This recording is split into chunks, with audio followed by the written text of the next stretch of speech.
So I'm excited to be in community with other writers. So yeah. Hi, good evening, everyone. My name is Rutenkitia, and I'm here to support African women writers. Hello, good evening, everyone. I'm Abuna, and I'm also here to support. Hello, good evening. I'm Eko Dolsen. I'm a photographer and documentary filmmaker. I'm here to support your story.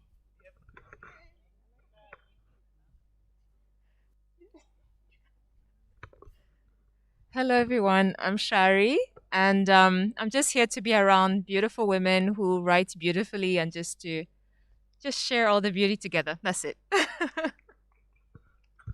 Hi everyone, I'm Kele. I'm here to support a friend, so that's it. I'm Kele. I'm here to support a friend. So yeah.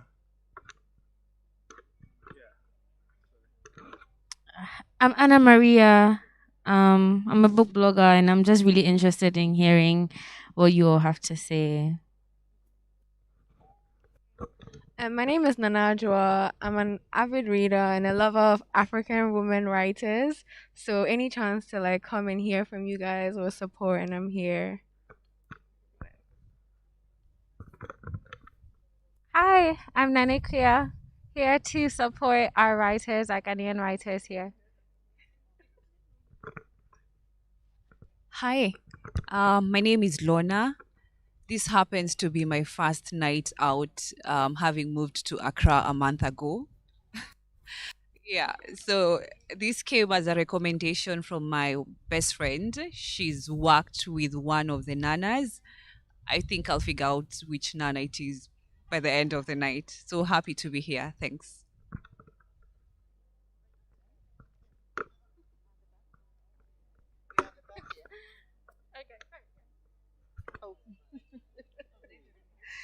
Hi, I'm BC Japan, author of Women and Frogs, and soon to be the teller of secrets. Hi, I'm Mami, and I came to support Aisha. You've spoken already? Hi, my name is Eugenia Teshimanson. I run the National Spelling Bee and I love reading, and that's why I'm here.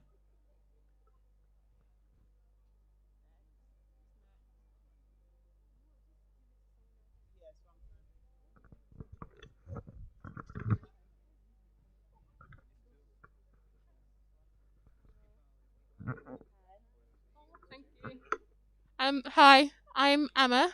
Um, I came just to enjoy an experience. I find things like this quite fun because you meet really good people.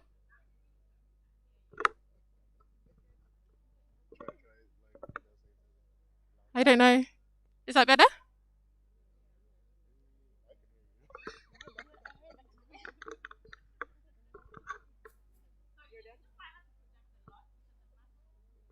Okay. Is that better? Okay. I'm Emma. Um, I came to basically just enjoy the experience. I feel like events like this kind of help meet really good people.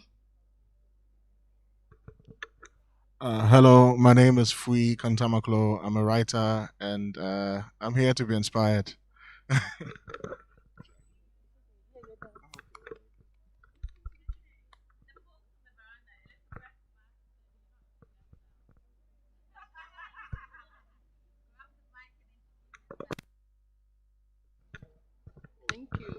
Hello. I was going to grab the mic and bring it, but my name is Elizabeth. I'm at the Writers Project of Ghana, and that's Martin, Collins, and Joshua. We're all the Writers Project of Ghana, here to support and also enjoy the events. And so I hope we all do at the end of the day. Should I bring the microphone?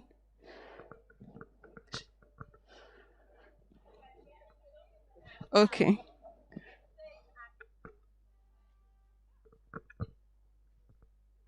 I love you guys. Congratulations. I love you guys. Congratulations.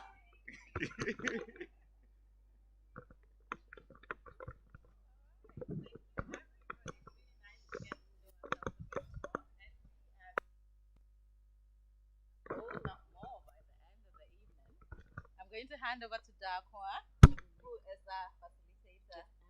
Oh, you have your mic. Okay, great. Good evening, everyone. My name is Darkowaa, and I'm the book blogger of the website African Book Addicts, which I created back in 2014 as a platform where I expressed my thoughts on books by Black authors. So, as a reader of Ghanaian heritage, I enjoy discovering new work by new Ghanaian writers and learning about our pioneer writers as well. But as a lover of African literature and literature of the diaspora, I find that Ghanaian authors and their work is not as popular as work by Nigerian writers, Kenyan writers, and South African writers. So in 2017, during the Ghana at 60 celebrations, I highlighted over 80 Ghanaian writers in a three-part series on the website that celebrated a myriad of Ghanaian writers and their work. So out of the 80 plus writers that was highlighted in the three-part series, 53 of them were women of Ghanaian heritage. So it's safe to say that Ghanaian writing is being heralded by Ghanaian women. The three-part series later evolved into the hashtag Read Ghanaian Challenge on Instagram or Bookstagram. And in 2019, it was featured, the hashtag Read Ghanaian was featured on human rights activist and young Nobel Prize laureate Malala's Assembly publication. So tonight, we are celebrating three talented Ghanaian writers. Ghanaian women writers are at the forefront of internationally acclaimed writing coming out of Ghana, and it's an honor for me to be moderating tonight's event. So to the far right, we have Ayesha Harruna Attah.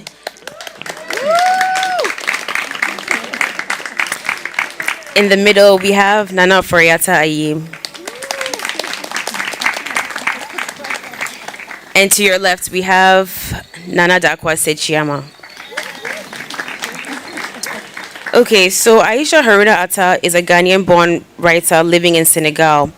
She was educated in Mount Holyoke College, Columbia University, New York University.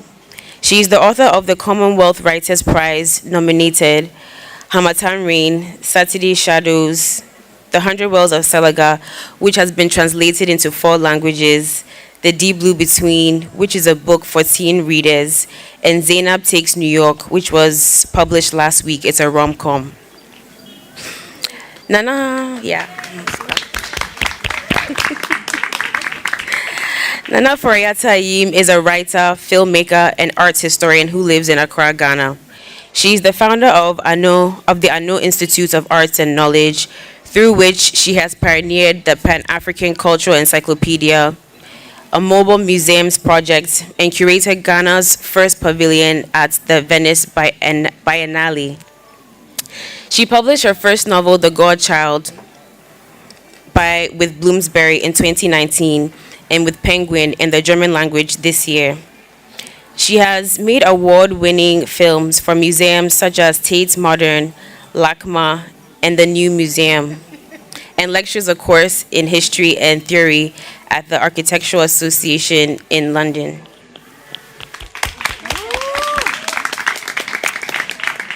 Nana Darkoa Sekyiamah writes across genres including creative nonfiction, short stories, and essays. She's the author of The Sex Lives of African Women. Her short stories have been published in It Wasn't Exactly Love and The Pot and Other Stories.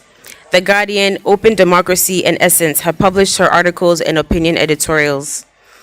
Nana is the co-founder of Adventures from the Bedrooms of African Women, which is an award-winning website, podcast, and festival that publishes and creates content that tells stories of African women's experiences around sex, sexualities, and pleasure. So tonight we're going to have a series of 3 intertextual readings by the authors, according to some of the themes that run through all of their work. So in the first set of readings, we will be seeing how the coming of age theme permeates their work. So we'll start off with Nana Oforiatta Ayim.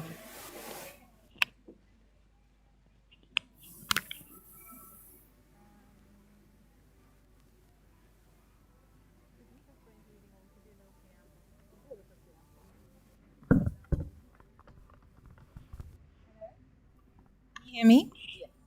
Hi, everyone. So lovely to see you and to be surrounded by these incredible three women. It's great to be able to. I've basically been doing a lot around this book abroad, so it's really beautiful to be able to do something at home and surrounded by, sisters, basically. So yeah. I'm happy to do this. I'll just start with chapter 15, which is about halfway through the book. My mother left for Ghana. Kojo and I were both sent to Catholic schools. Kojo to a monastery in the countryside, I to a convent in town. Or maybe actually I should give a bit of preamble so that you're not thrown right in the middle. This is a story about Maya. She's a Ghanaian girl who grows up outside between Germany and England with her cousin Kojo. And it's a story about history and loss and memory and freedom, which we'll get to in a minute. And so this is about halfway through their journey. My mother left for Ghana. Kojo and I were both sent to Catholic schools. Kojo to a monastery, I to a convent in town. Every week, our history teacher picked three of us from class, Angelica, Zinaida, and me, perhaps because we challenged him most on the vagaries of history. And stand at either end, shouting out loud the lines of Goethe's three fates, Atropos, Lachesis, and Cloto. His plan, he told us, was for us to swing, clad in white sheets from the chandeliers at school. The house was large with tall ceilings. I was alone in one of the rooms, empty except for a wooden chair and table. From one of the other rooms, Angelica's voice came shouting, and this bit is in German, so I'm just going to do it in German. Die Menschenseele gleicht dem Wasser, vom Himmel kommt es, zum Himmel steigt es. Lauter, Herr Geismann's voice was shouting back from the other side of the house. Und wieder nieder zur Erde muss es, ewig wechselnd. Zinaida, he summoned. Seele des Menschen, wie gleichst du dem Wasser? Zinaida's voice accented replied. Lauter. Schicksal des Menschen, wie gleichst du dem Wind? I walked down the stone steps of the house. It would be my turn next, and I did not want to shout. I was not sure what broken thing would emerge from my depths along with my voice. I opened the heavy door and went out into the street. The autumn air hung dark, cloaking whatever hope summer had wrought. The house was in the old part of the town, the roads cobbled and uneven. I looked back to see if he had followed me out. People moved towards me, threatening to come too close, but Herr Geismann was not amongst them.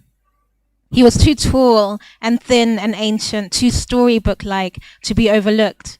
His thinning hair combed back in a way that was endearing rather than ridiculous. His yellowed false teeth jostling around in his mouth, baptized spit, soaking the front row ceaselessly as he taught. He spoke to us of Goethe's idea of a Weltliteratur, in which all the literatures of the world equally.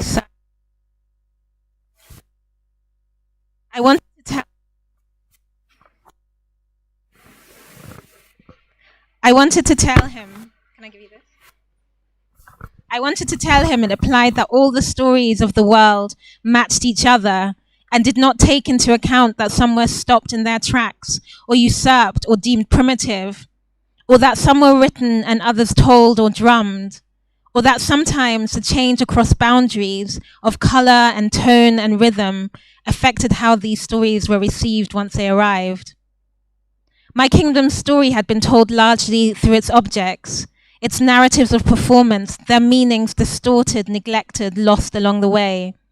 It was up to us now, to Kojo and I, to restore them, to craft stories that could stand side by side with all the others. I sat down on the stoop of a doorway.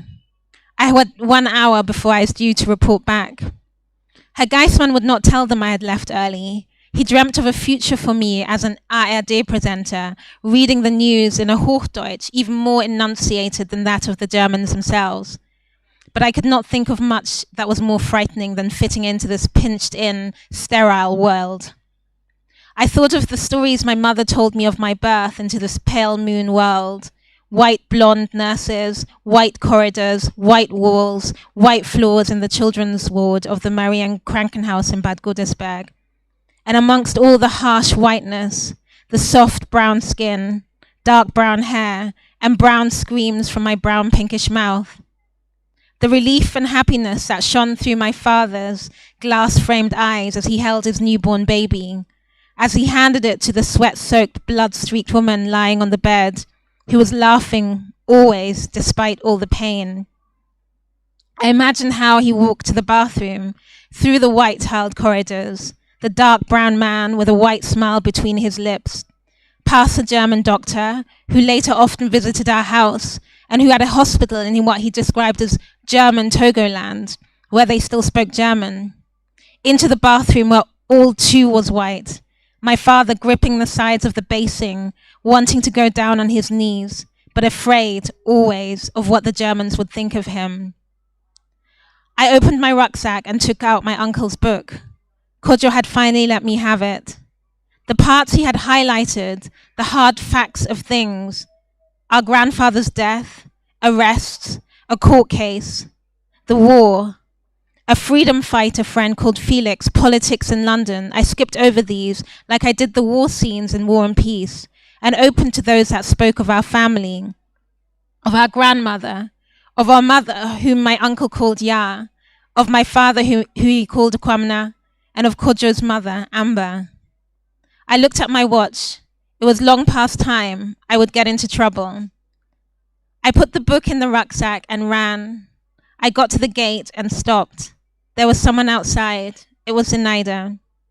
She had arrived only a few minutes before, dropped off by her mother, who wore tight leather trousers, a red bolero jacket, and a short dark blonde bob, the mirror of Zenaida's. She looked younger than the rest of us, so frail and thin that I wondered if she would be anorexic like Mariana, chew only on gum, occasionally eat soup, and grow hair all over her face and body, but she was not. It was a nervous energy inside her that seemed to consume everything that went in. Her constant painful laugh pulled on my sinews, and in her high-pitched vulnerability, in the edge on which she balanced sharply, precariously, she held something so singular, something that did not close itself to life. She had wondered about me too, she told me later, had heard from someone that my father was a plastic surgeon, that I had had surgery to perfect my skin and cheeks. And you believe that? I asked her, laughing. Come on, she said now. I've been waiting almost 20 minutes. She told me Angelica hadn't wanted to wait, but that she had not wanted to go in without me. I took her hand and pressed it. We went past the nun at the Pforte, holding hands, past one of the nuns, less fierce-looking than Tresta Maria Amabilis, our house mistress, who in her black habit, patched white and pink skin, and stomping sandals, led us all, 18 of us boarders, single file every morning into prayer while we fingered our rosary beads. Heilige Maria, Mutter Gottes, bitte für uns Sünder, jetzt und in der Stunde unseres Todes. Prayed for our sins, prayed for forgiveness, prayed for the filth that coated us even before we were born. I closed my eyes and every morning tried to feel myself into my sin, but instead felt empty and bored by the lack of sanctity, of beauty, of mystery, by the nuns, the other girls who, through still skilled choreographers of food, lacked the imagination of their counterparts in England. The next morning was Saturday. We were allowed out into the main streets of the town. We stopped in the only shop where the clothes did not look like they were made exclusively for women in their 50s. The eyes of the sales assistant traveled us up and down. We pulled out clothes and held them against each other. Zenaida wanted to try it on, but the woman told her its price and she put it back. Outside, she showed me the leather bracelet she had hidden in her hand. In the next shop, she nudged me as she slipped a thin necklace up her sleeve. I tried to walk slowly as we left the shop, but we both skip-ran as we got further down the street. We turned the corner into another shop, tried on t-shirts and jeans, piled our own clothes on top of them. My legs and hands felt bloodless as we went up and down the escalators, holding up items, nodding or shaking our heads, finding more and more brazen ways of hiding things we did not need. a writing pad, a letter opener for my father, a bracelet for my mother, playing cards for Kojo. Back at school, we stripped off to our jeans and ran up to the bathrooms. We locked ourselves in the only cubicle with a tub, sat face to face in the hot water and waited for our jeans to shrink to our size. There was a knock on the door.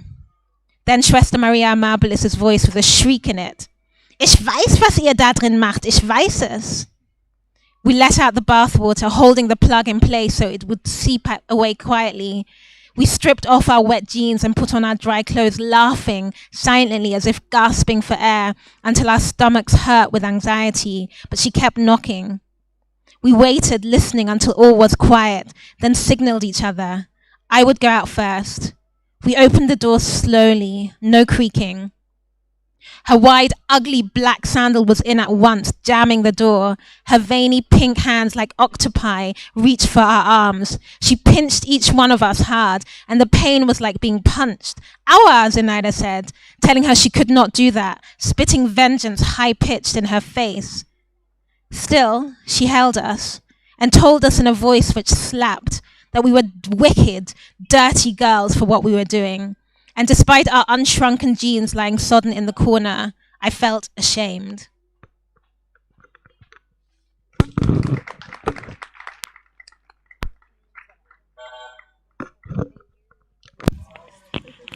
It's Ayesha. Hello, everyone. Good evening. Thank you for that beautiful reading, Nana Fusua. So I'm going to take up a section I started reading the last time some of you were at my event. And as a preamble, The Deep Blue Between is a book that follows twin sisters, Hassana and Husseina. And these were characters whose stories began in my third novel, The 100 Walls of Salaga, and who began to haunt me. So I wrote this book, and it's their journey in search of each other. And the section I'm going to start with is the twin called Husseina section, but she's changed her name to Victoria. So just follow along with Victoria. In Salvador, Victoria's day-to-day was almost a mirror of her life in Lagos. She made clothes with Yaya. She took part in ceremonies. Many times, Yaya mentioned how Victoria would be given more responsibilities in the temple after her initiation. She had to come of age first. Victoria looked forward to the day when she would be dressed in Yamanja's beautiful blue and white frock, dancing gracefully during a ceremony. As for the sewing, here it was particular and far more specialized. Many women came to Yaya for clothes for their ceremonies. The skirts were made with special cotton that had to be cooked in boiling water and starch. It took many attempts for Victoria to learn how to starch a skirt. Then Yaya started teaching her lace making. The first lesson, Victoria poked the wooden needles on her thumb so many times she cried. Yaya had said that a real woman knew how to endure pain. Before she could stop herself, Victoria retorted that she was a girl, not a woman. Yes, said Yaya. Real women don't run around with boys. Yaya's words didn't stop her. Her friendship with Joaquim grew stronger, and they went on many walks. Of Salvador's corners, inclines, and shadows grew etched into Victoria's mind, and soon she knew it better than she did Lagos, at least Pelourinho, its lower cities, and Liberdade. In places like Campo Grande, they would be so obviously out of place that she and Joaquim never went there. There, he insisted, even the weather was like in Europe. Their walks were a good time, and they would twist and wind around the city with no goal but to eat, laugh, and find strange things to watch. There was always some new surprising detail, like the church they walked into where Joaquim vigorously crossed his chest and kissed his thumb. Its walls were filled with gold. Victoria was surprised it was still standing.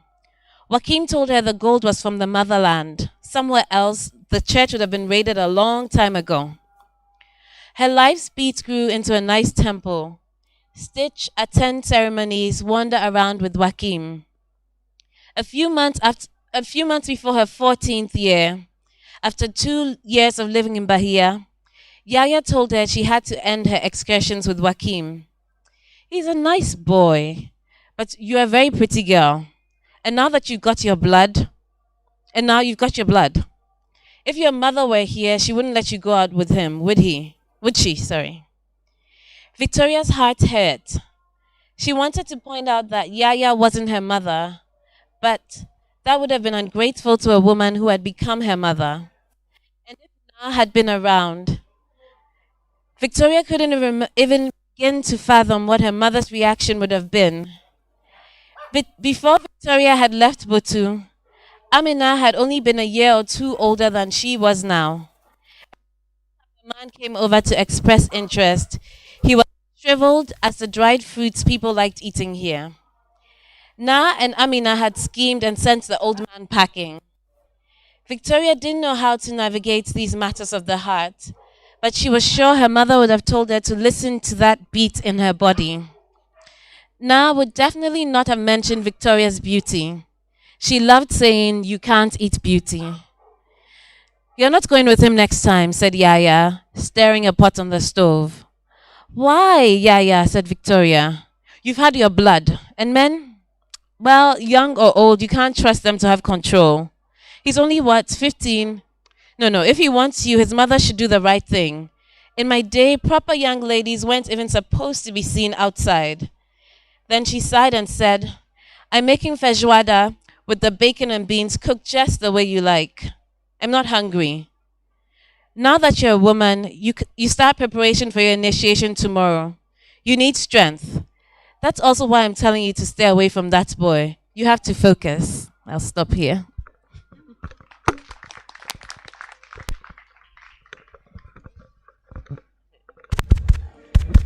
I was totally confused. Yeah, let me just...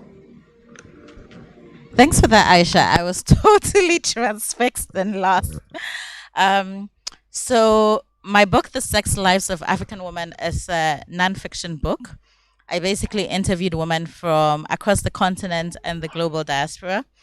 It was really important to me to also include people of African descent from the global diaspora because I recognize that we are separated by slavery, colonization, and migration. So the piece I'm going to read is actually very short, and it's an excerpt from a story by a woman I named Gabriella. Because this book is about sex, understandably, some people chose to use anonymous names or pseudonyms. Gabriella is an Afro-descendant woman from Costa Rica. And until a few years ago, I don't know why, I just hadn't imagined that there were Black people in countries like Colombia and, like all of these Latin American countries. So, it was really important to me to also include those voices in my book. I first became aware of sex when I was 12 years old. My cousins and I attended a fiesta patronalis, a weekend full of cultural activities. The event was full of young people like us. And I remember someone telling me, "Go behind that wall. Someone wants to see you." When I got there, I found this boy. He told me, "You're cute. I like you. I've been wanting to meet you." And then he kissed me. I remember it being a very gentle kiss and feeling a tingling sensation all through my body. Then other kids saw us and started calling out, "Look at them, they are kissing." For days afterwards, I kept dreaming about that boy. I was always distracted at home and my mom kept asking me, "What's going on? Why do you always seem so far away?" I never got the chance to see the boy again because my uncle told my mom that somebody had seen me kissing a boy at the fiesta. And I lived with my mom and my grandmother, who were both super protective. And so that was the end of that. One day, I overheard my uncle tell my mom she's going to get pregnant. I had no idea what that even meant. And when later I understood how people got pregnant, I said to myself, no way is that going to happen. At the age of 18, I moved to the capital, San Jose, to attend university. That's when I first became aware that people regarded women who originated from the coast as caliente, hot, and perpetually horny. I would meet people and they would say something along these lines. Oh, you're from Guanacaste, you're caliente.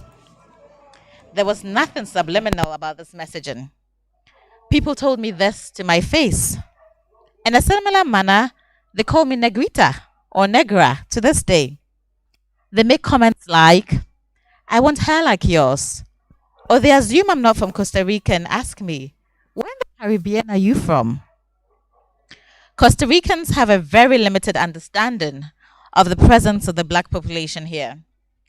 The prevailing narrative is that people from the Caribbean were brought here to work. People from Jamaica, for example, came here to build the railways and work in the banana fields. No one talks about the black people who migrated here to settle and mixed with the indigenous population. Yet, when you look at Costa Rican culture, one can see the similarities to other African diaspora cultures. It's there in the music, food, and way of life. But because of internalized racism, people do not see themselves as black. Lots of people identify as Moreno or Mestizo, definitely non-white, but never black. I always knew I was different. My mom's family is from the Pacific coast and my dad is an Afro-Honduran. When I came to university, I started reading more about feminism and began to connect with more black feminists and other black people from the Caribbean. I started to understand how important it was for me to learn about my own identity and my ancestors and fully embrace my identity as a Latin American woman of Afro descent.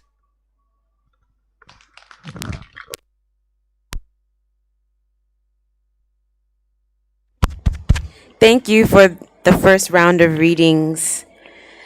When did you all begin to write your respective books, and what was the inspiration? What was the creative process like?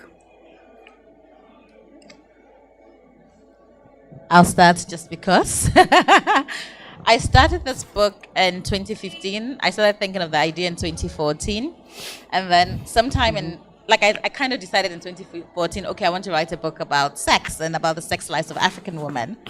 And then sometime in 2015, someone slid into my DMs, a woman, and she was explaining to me that, she was attracted to women, but she was confused. She didn't know if she was straight, lesbian, bi-curious, and I was sharing with her my understanding of sexuality as a spectrum.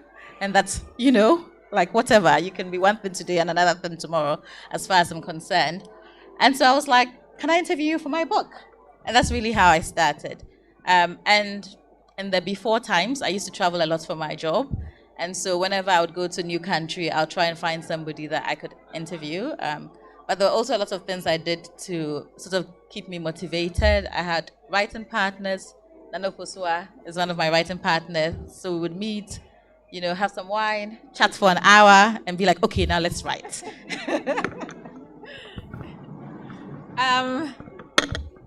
So I feel like I started my book many years ago. I mean, I think my friends were teasing me at some point about, is this book ever going to get published? Because I was doing pretty much 2 full-time jobs as well as writing. And so I would have to, I don't know if you guys know about writing residencies, but they're like a blessing for writers. They're like, the biggest gift, where you apply or you get invited to a residency. I went to one in Senegal, Norway, Brazil, different places in the world that are specifically created for artists and writers to give them the space away from their everyday lives to fulfill their creative projects. And so I have to say that residencies for me were a godsend, because they took me out of my everyday full work life and just placed me in this place of sereneness where I just had the privilege of writing. And I'm sure those of you, there's a lot of writers in this audience, but those of you who work know that it's not just about picking up a pen. It's almost, the time is more almost getting yourself in the space of writing, where you have to empty your mind and come to this stillness in your brain. And when you're thinking about, oh my God, I have this deadline, I have this to do, and I have this to do, it's quite hard to get to that place. And so residencies were really a saving grace for me, as were we used to call them writing dates, and we started again, but these writing dates that we had were almost like mini residencies, because we'd meet up at each other's houses, and like we said, like chat for an hour and then just get to it. And so I would say that, and then when towards the end of the book, when I was really in the kind of flow of it, knowing that I had to finish, I would just get up early before work and write late at night. And that was a process for me. Yeah, I guess similar to you, I had writing partners online. Two of them were based in Senegal when I was writing this book. And that was a lifesaver, just having that kind of feedback. Is working? Yeah, having that kind of feedback from peers has been life-saving as well, because when you're writing, I don't know, I've done this for how many years now, and with each book, you know, the jitters set in. Is this going to be any good? Does anyone care? This is crap. I can't write. I can't do this. So having writers sit with you and give you feedback, and sometimes harsh feedback. I have one of my friends I love to death, but I know, like, if she's read my work and she gives it a stamp of approval, then I know it's really good, because she's harsh. But having that kind of feedback is key. So the Deep Blue Between, like I said, I finished The $100 of Salaga, which was a book about my ancestor, my great-great-grandmother, who I'd found out had been enslaved in the north of Ghana. And so I'd given her a family. She had these twin sisters. She had a brother. She had a world around her, because nobody would tell me about her, so I invented this world for her. And then once I was done with that book, I couldn't stop thinking of the twins. It really began to haunt me. And I met the eventual publisher of this book, Sarah Odedina, at Pidja. Thank you, Martin, at the Pidja Festival, who is one of our sponsors and partners today. And she said to me, have you written a book for young adults? And I just knew who the book would be about. So we met in October 2018. We signed the contract in January 2019, and this book was published in 2020. It wrote itself so quickly, and I think this is the fastest book I've ever written, and it was really magical. It just poured out of me, because the $100 of Salaga took 6 years to write, so just in comparison, and they're about the same size. So yeah, that was my process. Yes. So you said you were haunted by the twins. What is it like to be haunted by characters? So, good question. You begin to wonder, like many readers did as well, what happened to them? Where are they? Like, they couldn't just have dropped off the surface of the planet. And in the $100 of Salaga, one of the twins is so outgoing, and the twins are connected by the dreams, and she begins to have dreams about her sister. So I was just thinking to myself, well, if she's connected to her sister, surely there's a pool there and she's going to find her. So it was really literal haunting. I couldn't stop thinking about them. And I really liked them as characters. Although in the $100 of Salaga, I wanted to show what it was like to just be plucked away from your home and how you would lose everything. I just couldn't let them go. And I think that's what it is. You can't let them go. So same with Baba, the twins' father in the $100 of Salaga. I keep thinking about him. That's the thing. I keep thinking about him. Where is he? What happened to him? So I think that is going to birth another book in itself. Yeah. So that's what the haunting is like for me. Yeah. Okay, I'm curious, what has been the hardest and easiest part about being a Black woman or a Ghanaian woman and making it in the book industry? Whoa. Maybe I can start. I guess I'm a veteran in this, right? Gosh, the hardest thing I think has been not being loud enough. You know, I don't know how to do it, and I think it's a Ghanaian thing. I don't know how to, put my chest out there and say I have written a book to me too, And I think our Nigerian siblings do that so well. I really don't know how to do it. I have friends who just do that work for me, so it's putting myself out there. But I think it's just the whole being diplomatic thing, and it's upbringing. We're raised as Ghanaians to be quiet, just don't talk. So that's been a personal hard thing for me. And I think just also that we're we're a smaller country, so we don't have those numbers. And I do want my book to be read by as many Ghanaian readers as possible, but I think for publishers, they don't see those numbers. So my first book, I did all the legwork. I ran around, got into bookstores, even in Kumasi, never got paid, but it's okay. I got it there. And then the subsequent books that were published by bigger and European-based publishing houses, there wasn't as much drive to get the books here, so I would do it by myself, and then with the likes of Vidya, got the books here, but we don't have the numbers that make it interesting for publishers, I think, and we really just have to do that pushing ourselves. So I think those are two of the challenges I faced, and I'm going to pass the baton on. Cool. I feel like when it came to publishing my book, I always kind of hold a vision for any kind of work I do of where I want it to end up. And my dream publisher when I was writing the book was actually Bloomsbury.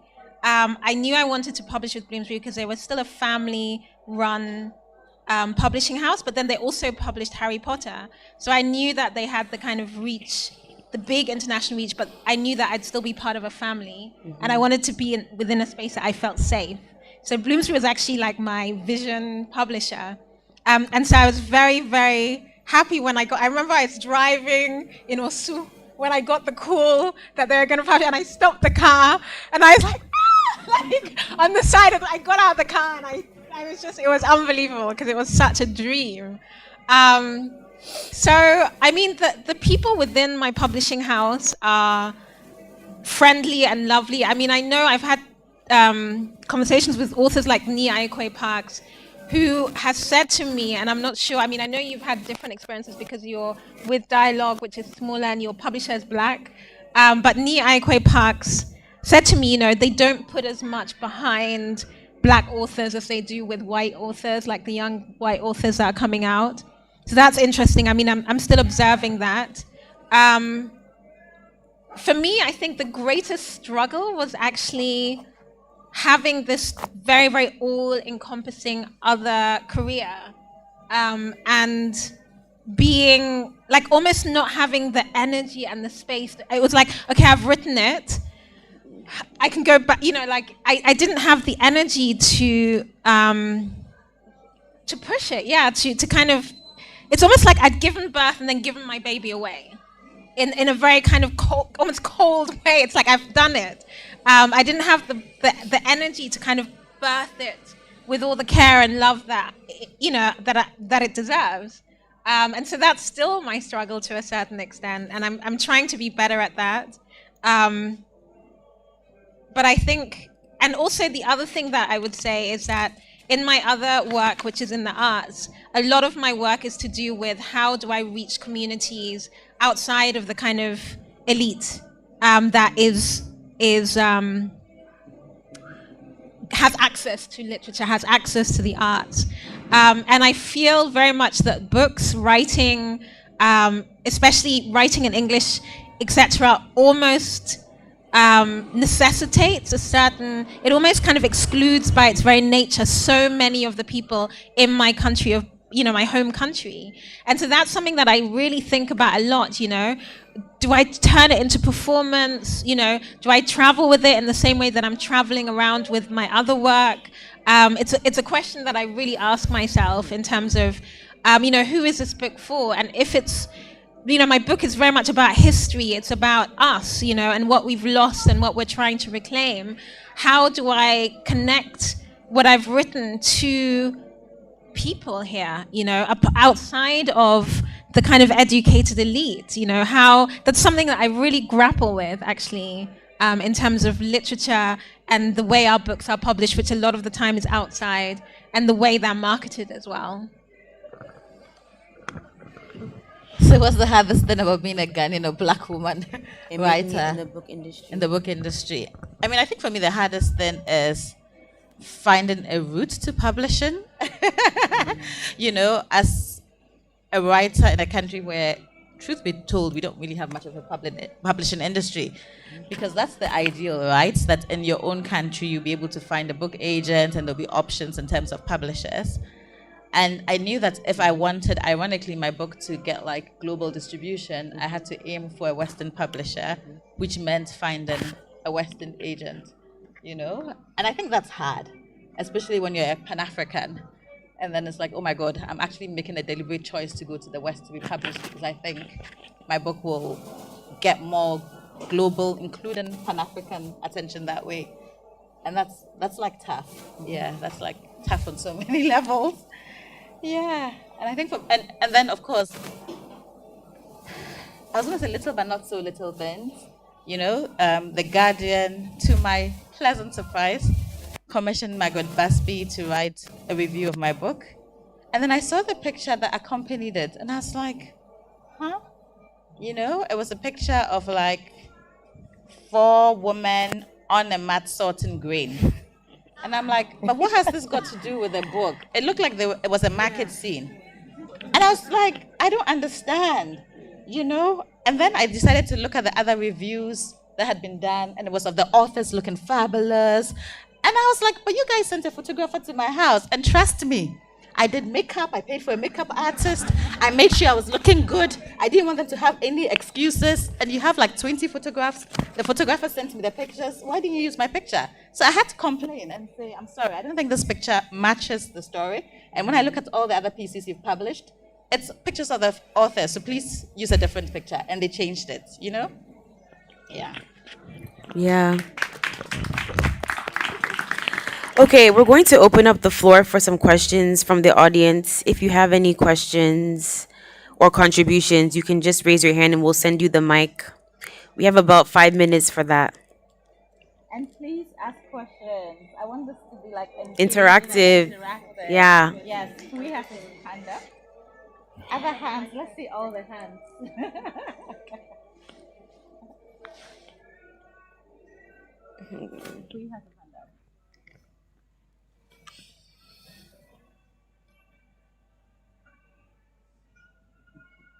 Hello. Yeah, great. One thing I loved about listening to you guys talk about your process was that you mentioned writing partners, and as a writer, that's something I've never like properly explored. So I wanted you to shed more light on that. What does that look like? Do you guys talk about what you're writing? Are you quiet when you're writing this stuff?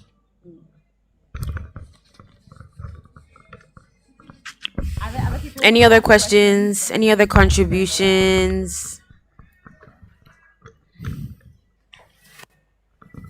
Hi, thank you all. I enjoyed your readings very, very much.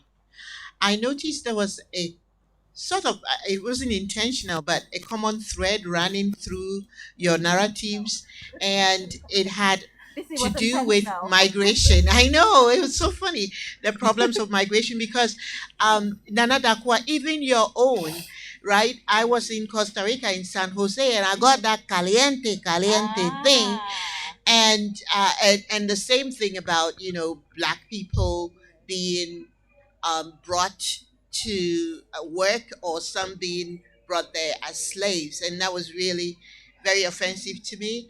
But just to sex, I Aisha, you said something. The mother said, "You're a woman," something to the effect that a woman is supposed to bear pain, and I saw the same thing in another way running through Nana Fusua's reading also, where this German woman, the headmistress or whoever she is, was just so mean, and there's just this whole thing about being so strict, and then Nana Darkoa too. So could you guys talk about adolescence and how hard it is for, what is your observation, how hard it is for young women, especially young Africans or Africans in the diaspora, to become adults because of the way their mothers or their caregivers treat them?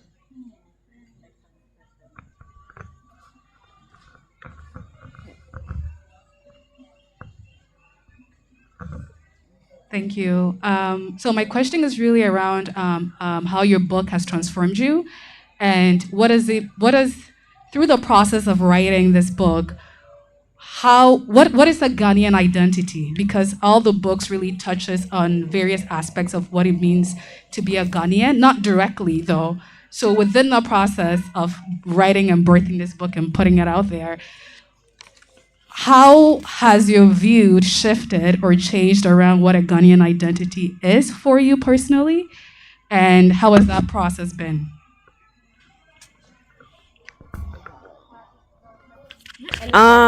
Yeah. One more would be great. Yeah.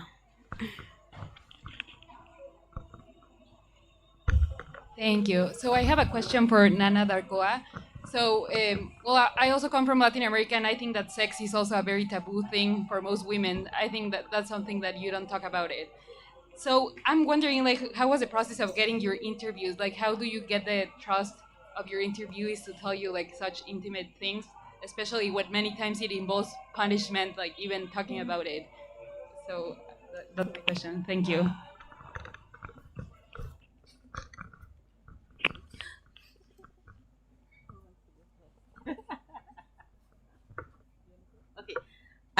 I love being asked about like the process of like writing partners because it's like for me one of the most enjoyable aspects of writing. And in 2012, I went to the Farafina Writing Workshop, which is led by Chimamanda Ngozi Adichie. And one of the things, like one of the advice she gave, which I really took to heart, was make friends with writers and be happy for your writer friends when they do well, you know? And I took that to heart. I remember that when she said that to me, I thought of Martina, and I've told Martina the story. So it's okay to tell you guys, Martina Odonko, who writes under the name Mamle Kabu. And like a few months before, she had said to me at Golden Tulip, at one of those AID events, oh, I loved your column and dust. And so I came back and I called her and I'm like, let's have brunch. And she became my friend. And like a lot of my friends are writers. And that really motivated me because you see them writing, it motivates you to write, you know? And I can't remember how you and I decided to start writing together. But one time we looked in our emails and we realized we'd been writing together for 5 years, which is a really long time, but it motivates you to keep going. And, you know, we would put in dates and we'll say we're going to write on this day. And there were times where we would wake up early in the morning and call each other, you know, and then okay, you're going to write. And then at the end, we'll check in about what we'll talk. Usually we'll start by saying what you're going to write about. We'll talk about what we're going to write about, and then we'll read to each other. But I've done different things with different people. I have different writing partners. I've had different writing partners. I'm a bit of a polyamorous person, so, you know, I like to spread the love around. So with different people, it's like different things, but the main thing is just to like find somebody who's as committed as you are. The person has to be committed. The person can't be somebody who flicks out on you frequently. If they flick, move on to somebody else, you know, and talk about what you're going to write about. In any relationship, move on. And then, and then, yeah, just encourage each other. And it's a long-term thing. And for me, it made it fun. You know, it was like sometimes we meet in a restaurant and we'll eat and we'll chat. And sometimes we'll only write for 30 minutes. But you'd be surprised how much you can write in 30 minutes, right? It's not even about the length of time. It's just about making that space and time to do it, you know. Like Ayesha, I remember 2 years ago after the year of return, I had chilled so much about Christmas. I hadn't written anything. And I wrote to Ayesha and I said, I need to get away. And I went to Ayesha's house in Senegal and I wrote. So even though I wasn't writing with her, her house was a refuge for me. And because she was a writer, I could go to her and say, I need space to write. You know, so make writer friends. And yes. And also, it's funny, the question you ask, journalists ask me that a lot. I think because I've been blogging about sex, you know, a lot of people had read the blog and they sort of knew my perspectives. They knew I was open-minded, non-judgmental, so they weren't really scared to speak to me about sex. And I think also because I have been speaking to people about sex for a long time, I think I've developed the knack of building rapport with people, you know, but also I interviewed people in different spaces. There's some people I invited to my home. We'll have a couple of glasses of wine and then we'll chat. Some people was just over Zoom. And I did call outs, people responded to it. There were some people I'll just ask. So usually these were people who were well and open and wanted to talk about the subject. And, you know, people were actually really happy to talk about sex because nobody asks people these kind of questions. And a lot of people found it therapeutic. So that's how I got people to answer.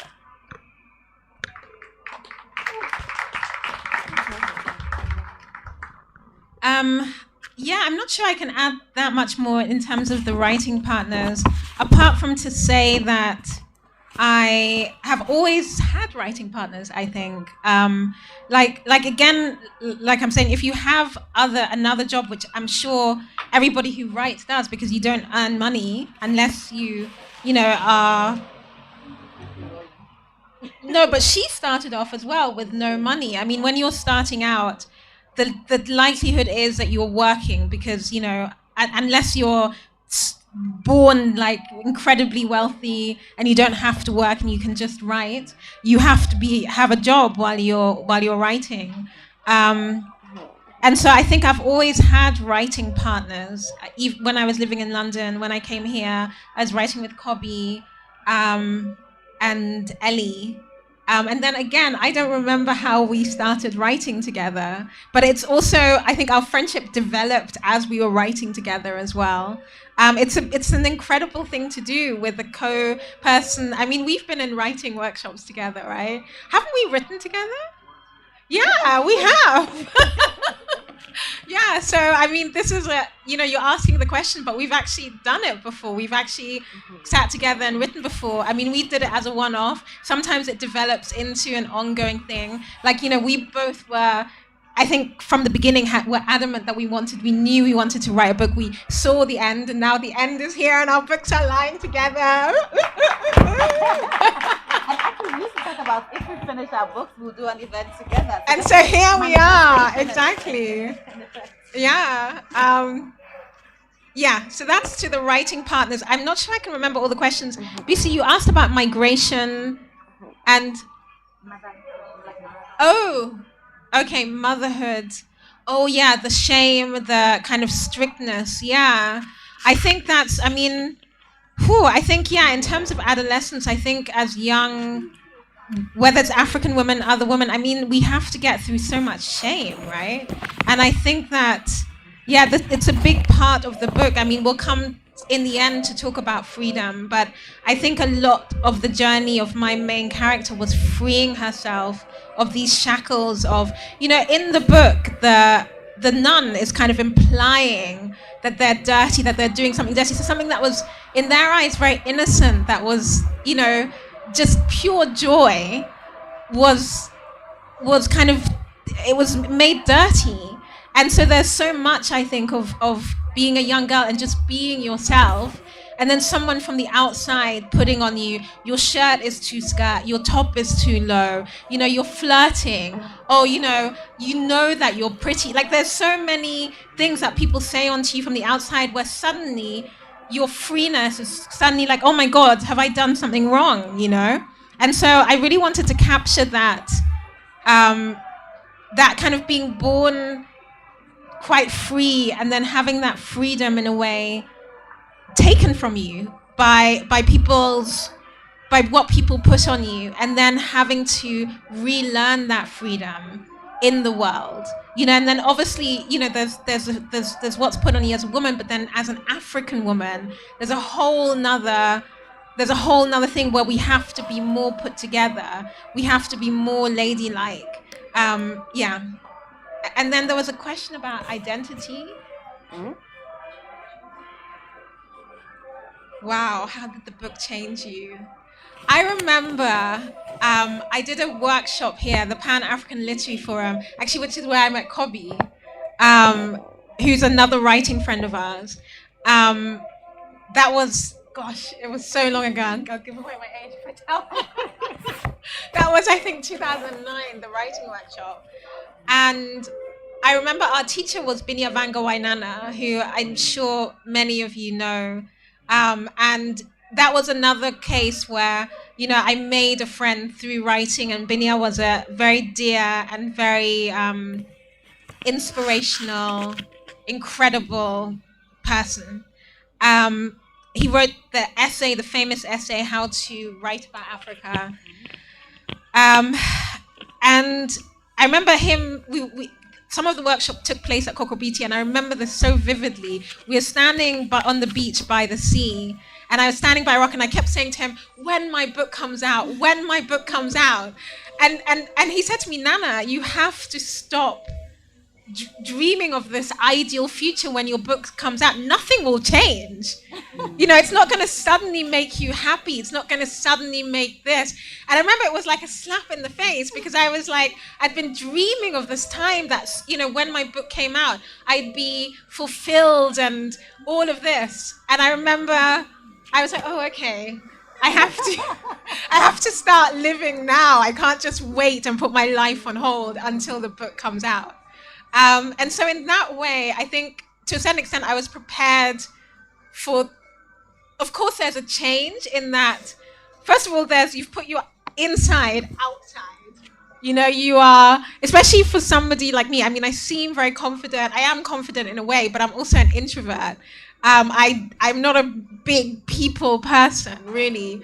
And so, like, to put my inside, and really, you know, it's like you're opening your veins and you're pouring your blood onto the page, you know, and then turning your skin inside out and saying, look at me. And so to do that, it's an act of courage, I think. It's really an act of courage. It's almost like going out onto the street naked and saying, it's fine, I'm fine.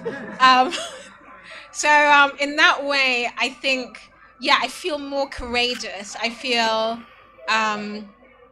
in that way, it's changed me. That there's, in a way, it relates back to your question about shame, BC. It takes away any shame, really, because it's your truth. And especially if your truth connects to other people, there's an alchemy in that. A kind of becoming whole, I think. You said that so beautifully, because I have written here braver. That's it. So what she said. I just wanted to give a little anecdote I heard. This is in relation to BC's question. So my father, I was talking to him the other day, and he said his mother, who was generally a very calm woman, there was one day when some relation who had been sent to her was maybe cleaning, and the poor young lady didn't realize she had stained herself. His mother went off on her. My grandmother was calm. She didn't say anything to anyone. But because this woman had stained herself with her blood, she was dirty. She was called all sorts of things. So this is something that has existed, and she probably learned from her mother, and on and on and on. So just to sort of highlight what you're talking about, I don't really have any comment on that, but just to say, yes, that does exist. But I met another woman who is sort of changing the narrative, and she teaches people to think of blood as not a thing that repulses, and even for women to touch their blood, because we're taught to just, you know, wrap it up and throw it away and hide it. And the kind of shame we feel like when we stain our clothes, I've been there so many times, and you really do feel like shame and sort of dirty. So there are people who are changing that narrative little by little by little. And then just to comment on the writing groups. So my writing groups have tended not to be like sit-down sessions, like let's sit down and write. They're more feedback sessions. So everyone writes in their little corner, and then we come together at the end to give feedback, critique, praise, and then suggest places for publication if it's a short story, or if you don't have an agent, like to help along that process, like submit to this person or think of doing this with that piece of work. And then I did an MFA program, so I have a bunch of writer friends from there too. There's a whole debate about MFA programs, but for me that was one of the biggest strong points, because I got a writing community from that. I don't know if I learned how to write from there.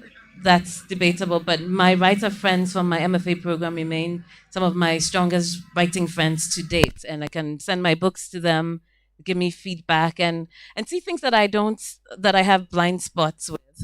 So that's another way to make writing friends. Just go to another program. I think that's it. Okay. Just about the relationship between mothers and daughters. It may be a bit obvious to mention, but ironically, women, mothers especially, are held as responsible for the behavior of their daughters. and part of what mothers are set up to do in patriarchal society is to maintain the patriarchal society, right? And so it's the mothers who will get blamed if the daughters are seen as wayward or not obedient, and I think we hear this, oh, people will say, oh, that's your daughter.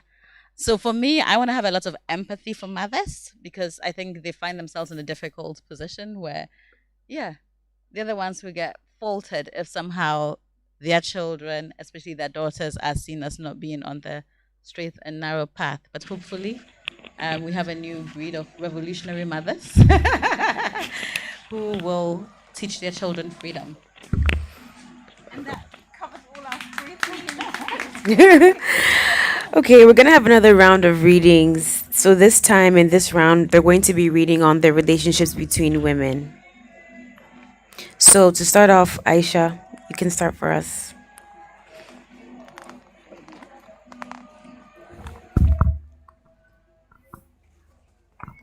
So now I'm going to give you a reading from Hassana's section. So Victoria ends up in Brazil, as I read earlier, and Hassana is in the Gold Coast. I think that's it. And at this point, she's working with a man called Mr. Nelson. My work lasted 4 hours every day, with a short break in between.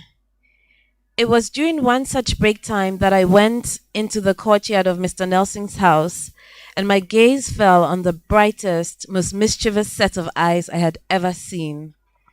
She closed her eyes, sucked deeply out of the white stick in her mouth, threw it on the floor, and crushed it underfoot. "Don't tell my father," she said, in English. It was perfect English with no trace of a Portuguese accent. "Augustina Amele Nelson. Just call me Amele." I took her outstretched hand and shook it. "Hassana." "I hope my pie is paying you well," said Amele. "He tried to get me to do that drudgery, but I have no patience for that kind of work." "He's precious," I said. "What are you doing this afternoon?" asked Amele. "My grand uncle, Mr. Brimer, hosts horse races every Thursday and Friday. I have a horse I think will be lucky today. Join me?"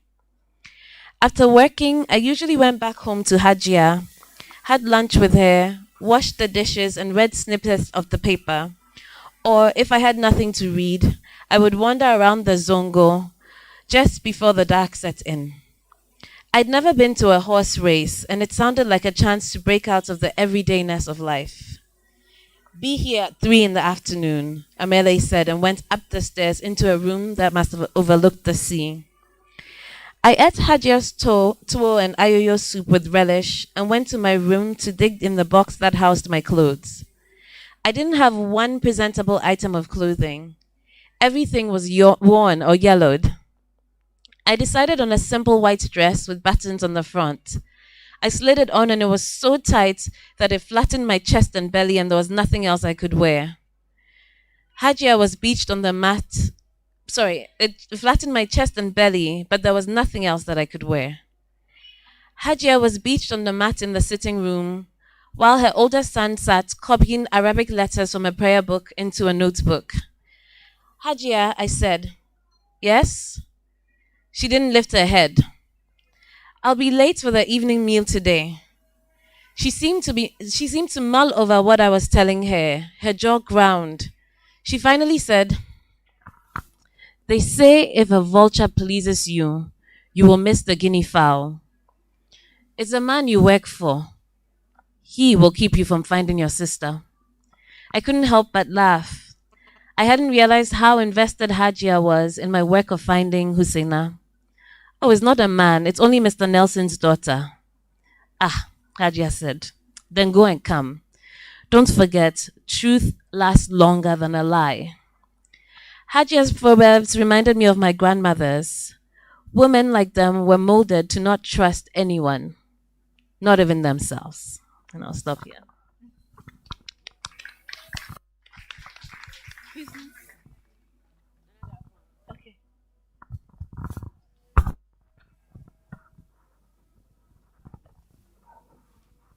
Okay, so my book is divided into 3 broad sections, and oh no, this isn't the freedom section. Sorry. Oh, yeah. I'm going to read a little bit of my own story. Because this is about the relationships between women. Prepare yourself. I remember having dears in school. Usually, a senior would give you a piece of paper with two boxes written on it. One box was labeled yes, and the other was labeled no.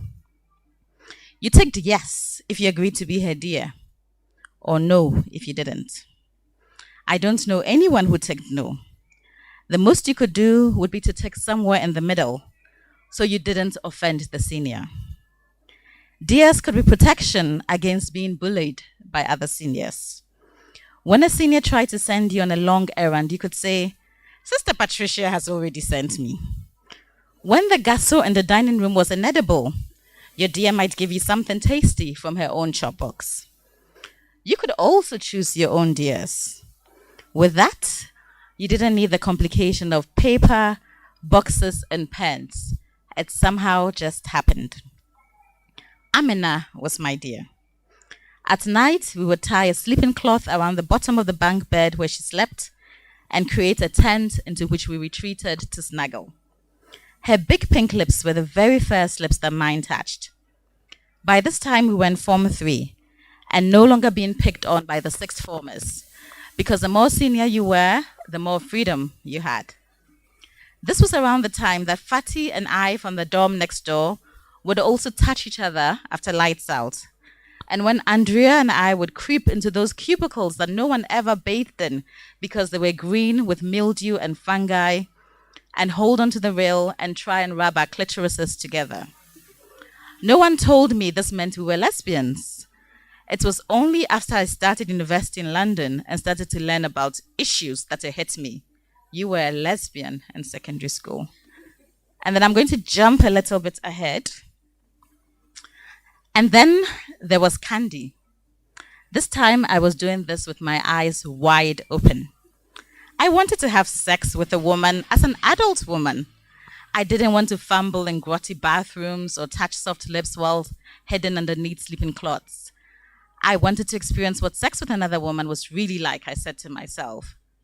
Candy, after hooking up with girls throughout uni in the UK, was doing her best to stay on the straight and narrow in Ghana.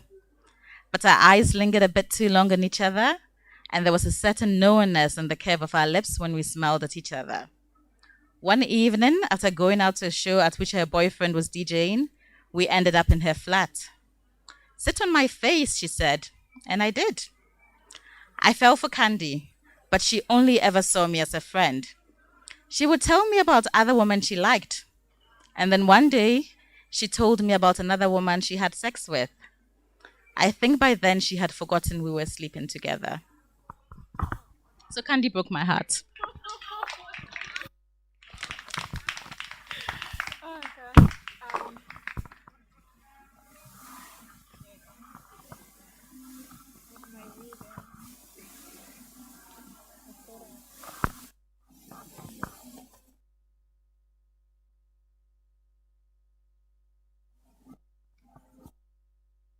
Okay, mine's not going to be quite as saucy as Nana's, I'm afraid to say.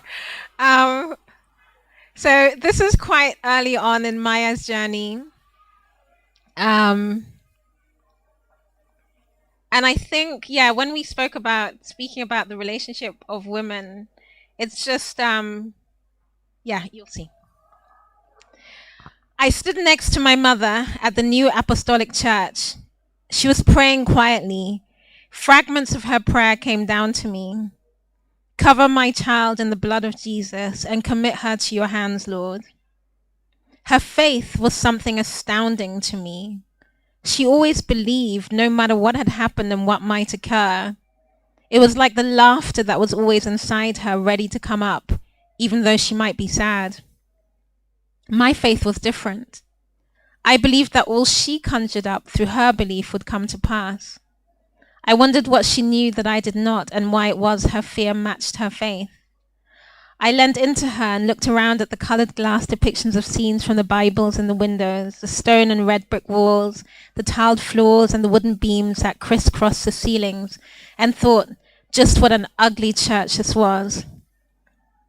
At times I lost myself with her in the songs, but not like I did at night while reading or watching ZDF, which in the daytime, like this church and its hymns, showed programs that uplifted because of their familiarity, but by night transformed into a chapel of frescoes whose beauty left in you something indelible.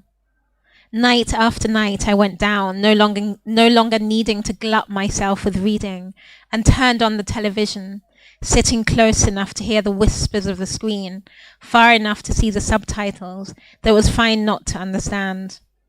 I watched the women on the screen, their names like poems: Monica Vitti, Anna Karina, Ingrid Bergman, Catherine Deneuve, Audrey Hepburn, Catherine Hepburn, Romy Schneider, Grace Kelly. The night before, there had been for the first time Brigitte Bardot. I sat closer to the television, taking in the way she threw back her hair, her hips out, how her pout brought down men. Doris Day and Sophia Loren were my mother's heroines. She had even had their names embedded in her passport, along with the change in her year of birth, and she matched the extremity of her behavior, her domesticity and carnal guile to theirs. Yet here was Brigitte Bardot, in 3 films one after the other, as if delivering a masterclass. Tu vois mes pieds dans la glace? Oui. Tu le trouves joli? Oui, très. The men that held her through their gazes were only punctuations, mirrors of her abandon. They had created the incarnation of desire, but now she inhabited its space so thoroughly that it was clear they had sown their own destruction, her power hidden in plain view. I lay back and closed my eyes, imagining myself her, the same shaggy hair, the same pouted petulance, striped top and capri pants. When I opened them again, the images on the television were grainy, muted. The characters mumbled, nothing was clear. Teletext told me this new film was McCabe and Mrs. Miller, and though the incoherence and flatness of it too closely approximated what I knew of life, threatened to let it in, curl up on my chest and make me struggle painfully for air, I stayed, watching the men wade through the coarseness of the American New World, the mud and the grit, waiting for the payoff, the reward for the hardship. And there she was, the beauty, the relief. Only she had in her that same coarseness, that same mud and grit I had seen her paired with the same actor in a film a few nights before, but now their interaction was stripped of all technicolor lightness and escape. Only a raw Machiavellian will to thrive was left. And yet, when at last he laid his head upon her breast, knowing he was going to die, with only this flow of intimacy, this brief moment of connection to ground him, something broke into place so thoroughly, as if in that surrender was all of life. He died alone, unheroically, and she was left behind, removed from the world, past feeling. In the protracted, helpless silence of his death was more of the truth of life, and in her there was something of me, impassive, spent, even though I was still so new to the earth, and I wondered where it came from, this detachment, this sight, which was neither curse nor protection. Now the hymns were over, tithes collected, we were on our way to the hairdressers. At the Afro shop, Pa Wilson, the owner, sat at the counter selling dusty yam and powdered fufu, and young green and ripe yellow plantains and hair creams and pieces and balms. His shop was like an annex of home. Everyone spoke Twi at once and shouted and laughed, as if we were not in a side road in northwest Germany, but in Legon or Kokomlemle or Teshiningwa. In the hair salon room, there was superfluous hair from braid extensions all over the floor, even though one of the girls kept sweeping it up. There was almost as many girls braiding as clients, but the woman who was boss had longer nails and hair and lighter skin than all the others, and she came to my mother. But my mother told her to take me first. She gave me a photo album to choose my style, and there were cornrows and braids and long straight hair and asymmetric bobs. There was black and brown and red and blonde. There were straight lines and zigzags and rounds. My hair was thick and I was dreading having it combed. The boss woman took some of my hair in her hand and squeezed. Edin, she said, it was hard. I showed her the style I wanted, tiny imperceptible braids that ended in long shiny hair falling onto my shoulders. A layered cut to make the hair look shaggy. She took me to the mirror. She yanked a narrow comb through my hair quickly and painfully from the root up, and I closed my eyes and gripped the seat. Shenanim. She was laughing at me. I heard my mother laugh too. I opened my eyes and looked in the mirror. She was having her hair washed behind me. My shoulders were hunched and my eyes looked haunted. The woman finished pulling out my hair. My eyes were already smarting, but now a toxic fume made them flow. She used a bristled brush to put the relaxer cream on my roots, tender from yanking. When it starts to burn, call me, eh? Some of the girls were eating jollof rice and stew or gari from plastic Tupperware bowls, and there were children running or crawling around the floor. The television in the corner of the room was set to an American soap opera, California Clan. One of the hairdressers changed over just as we were going to find out if Rick had really cheated on his wife with his mother-in-law. There was an American preacher on the screen, tall, white-haired, majestic. For the Lord is mighty, the preacher said. Jesus, amen, yes, sir, the woman in the room was saying. There's no might greater than his, the priest was shouting out. Amen, the women in the room shouted too. Some of them had their eyes closed. A man came in. He had a large suitcase with him, and when he opened it, out tumbled gold sandals with diamante, stretched jeans, polyester jumpers, encrusted watches, and knockoff perfumes. The cream was burning my hair. The hairdresser was trying on a pair of shoes. It's burning, I said to her, pointing at my hair. Wait a minute, sweetie. She was looking in the mirror. The crevices of her feet were shades darker than the rest of her foot. I looked up at her face. The bleach had created a lightened band from their neck upwards, as if her hair had hatched from a different body. It's really burning. I looked at my mother. Won't somebody look after my little girl for me? My mother stood up from leaning over the open suitcase, and one of the women took me to the basin and washed out my cream. My curls had gone, and my hair lay permanently straight, flat, dead against my head. Oh God, this is long. The woman began to blow dry it, and the hot hair burnt my scalp. I asked her to turn the temperature down. Oh, Adain, she asked. Ayemiya, it hurt. She sucked her teeth and turned the temperature down, getting a comb and yanking it through my hair while she blew. Cynthia, she called when she had finished. Another woman came with 3 different packets of hair. The throbbing of my scalp made it hard to see straight.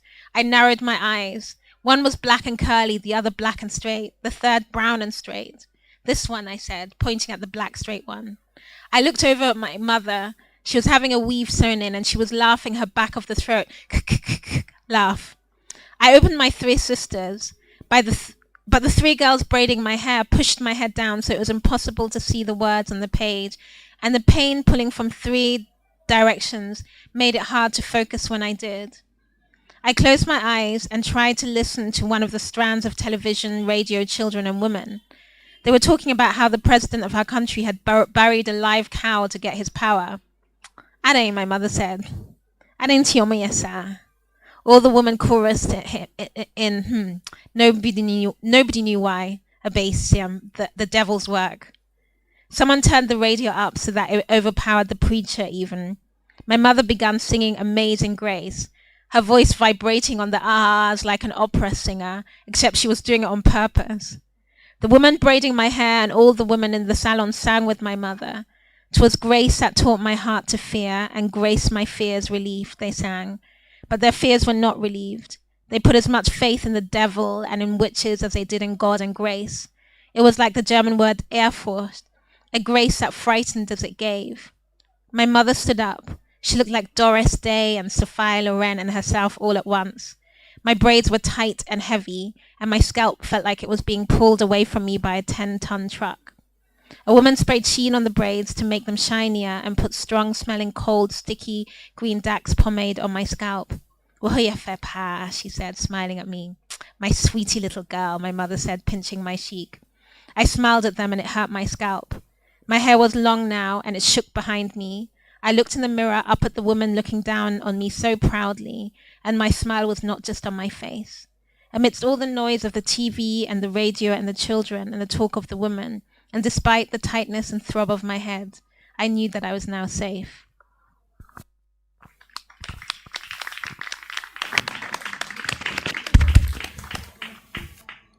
So I have a three-layered question that I'm really curious about.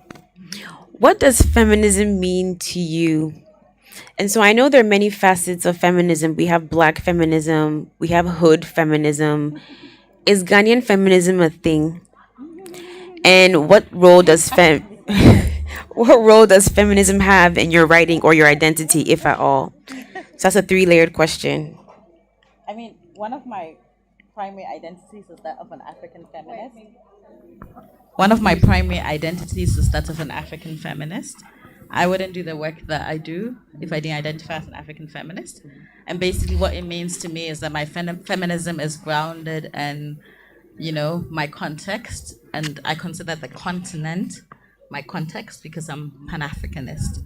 So I'm obviously a Ghanaian feminist, but I would more often describe myself as an African feminist.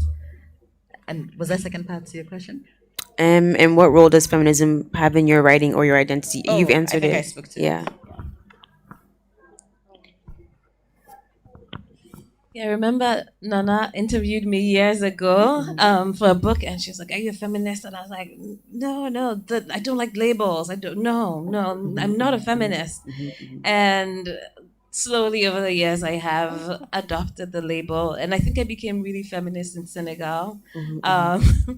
But just to say, the word Ghanaian, and this might shock some people, is a word that I'm using less and less and less. I think of myself as African before I do. I think of myself as Ghanaian, and when you talk to people like my mentor Sekyiamah, he's like, "Well, I was born before." You know, these are exist at some point. So that identity to somebody like him just does not make sense. Ghana to him does not make sense. So for me as well, with the work I'm doing, I'm trying to connect dots that exist without these invisible lines that were just plonked on us. So I am an African feminist before I am a Ghanaian feminist, I guess. And yeah, in all my books, I'm grappling with women trying to find themselves and their voices and to understand what it is they're here to do on this planet. So, yeah, I think it is part and parcel of everything that I write. Yeah. I really agree with you with the idea of the constructed Ghana. I think I in all of my work, all the different facets, it's really something that I'm is my passion and my drive to really connect the dots, because I feel like the colonial period was such a rupture within our trajectory, and what were our trajectories as they were growing organically over thousands of years, and what were those identities, because they still exist, right? For example, I would say that my first identity is almost like as an Achim woman, and that's because when I go home to Chebi and to the rainforest and the mountains, that's where I really feel that I belong. Even though I didn't necessarily grow up in the small town that I'm from, there's people that have known me and my people that came before me for thousands of years. It's almost like the earth is in my bones. In terms of feminist, obviously, I identify as a feminist in terms of equality, in terms of the freedom to choose, in terms of fighting for or kind of the idea that the equality should spread across all women, no matter their background, gender, faith, orientation, or anything. But at the same time, no, there's no but, sorry. At the same time, I feel like it's almost something that's so inherent to me and that's so inherent to everything I do. I grew up from a very, very, very strong mother who, against all odds, always chose her path. She defined herself. And I feel like I've always done that. I've always, if something is, I've always chosen my path. I haven't really conformed to an idea of what I should be doing. Of course, it does hem me in sometimes, but in the end, I'll always choose freedom. And so in that, I kind of feel like I'm almost inherently in my life. My life is a feminist life in a way.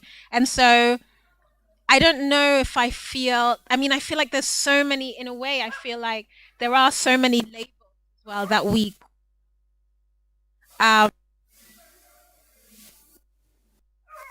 yeah, I think that's.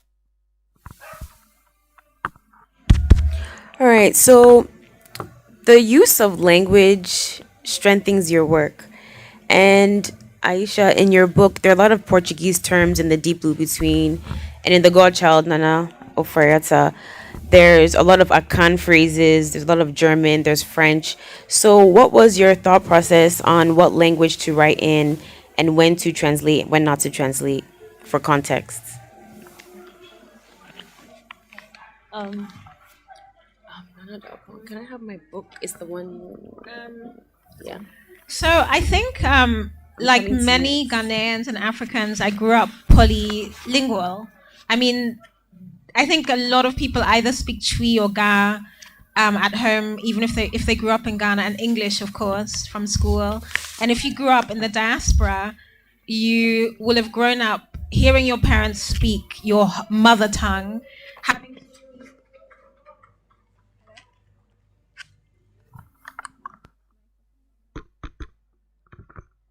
having to speak whatever language you're taught at school, and then in my case also having to learn the colonial language. And so I feel like my life was a polylingual world, and it was always going in between, and not really feeling complete in any language. And so this was a big theme in my book, this idea of moving between worlds, moving between languages, and not having one language in which you feel complete in. So you're picking from different languages in order to create one complete language. And in a way, in every language, you're somebody else. And so this idea of this plurality of being is something that I wanted to also have in the form in terms of the languages. So in my household, it was sort of different.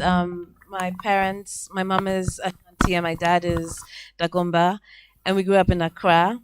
And so I felt a bit lost a lot of the time. And in these two books, The Deep Between and The 100 Also Salaga, I wanted to play around with that as well, because I was thinking of encounters, like when you've been snatched from your home and suddenly you've been speaking Gumanchima your whole life, and suddenly you're in the forest of Kintampo. Dead silence. How are you going to understand people?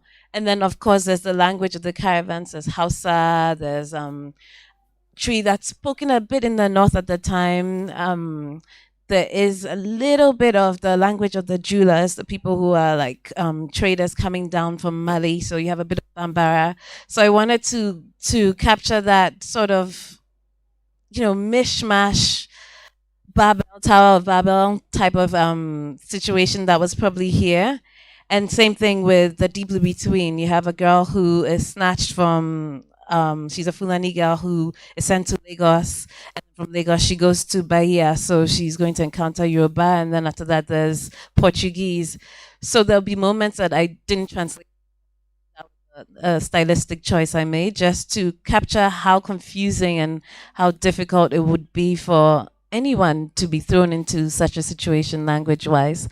And with The Deep Blue Between, it was even more interesting because the twins, they come of age, and at the point where they're growing up, language sort of deepens and develops even more. And one is growing up in the Gold Coast, and the other is growing up in in Brazil.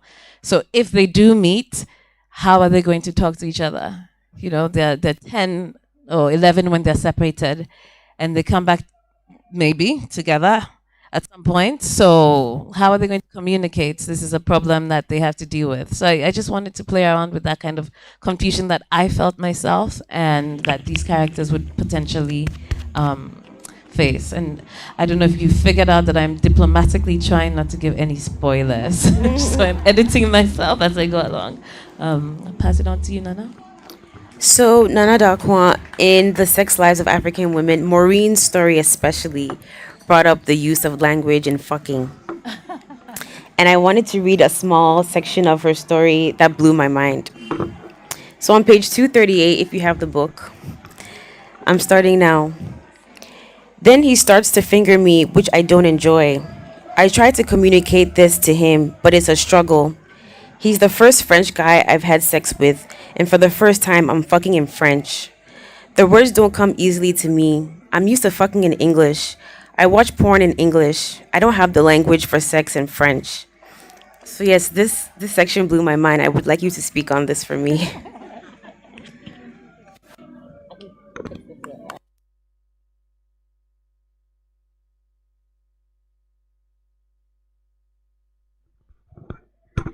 Yeah, no, I mean that's super interesting, isn't it? And I think the people who are multilingual in the audience, I'd love to hear what language you fucking. But yeah, I totally got it when she was speaking, and it also actually reminded me of a piece that a couple of years ago we published on Adventures, when this woman wrote about the joys of fucking in tree, and how it felt differently, and how it felt like more enjoyable and more intimate, and completely, if you don't have language to express your desires or to say actually no, I don't enjoy this, because you're sleeping with somebody in a language that you're not used to communicating in when it comes to sex, then that's going to be really hard. Yeah. That's interesting. We're gonna segue into the last section of readings. So, in the last section of readings, the theme is freedom. So we're going to hear about how this theme permeates throughout their text. So we're starting with Nana Oforiatta. Nana Oforiatta Ayim. Okay, then you can just go. Nana Darkoa. You can go. Okay. Yeah. So one of the themes in my book is freedom. And in the freedom section, I placed the stories of women who, for me, really modeled freedom.